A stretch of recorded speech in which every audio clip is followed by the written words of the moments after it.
Good morning mga kaluluds. Yun o. Ito na, tapos na yung ginawa kong lalagyan ng crayfish mga kaluluds. Meron na rin pala akong alagang kuhol dito mga idol. Yung original na kuhol, yung black. Ayan o.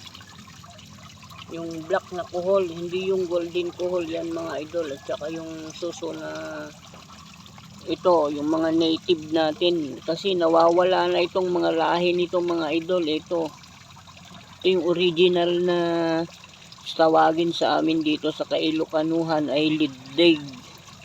At yung kuhol naman na itim na native, ito mga idol, hindi ito golden kuhol, native ito.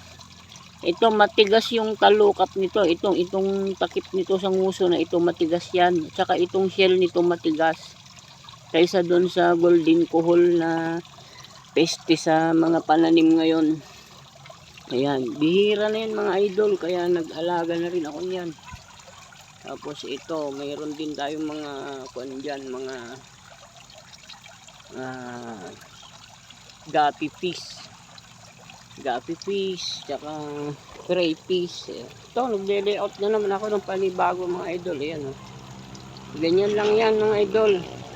Hinukay ko lang ng mga 8 to 9 inches ang lalim sa lupa para yung tubig malamig. Kasi yan, ayan o.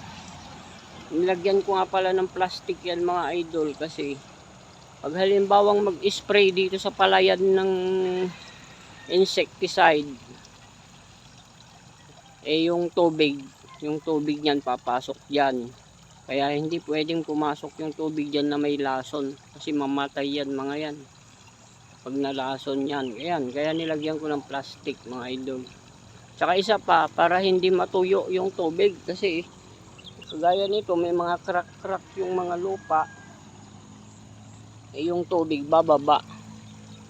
Hindi ko muna sinemento mga kaluluds kasi wala pa tayong budget. Tsaka titingnan natin kung paano lalago ito.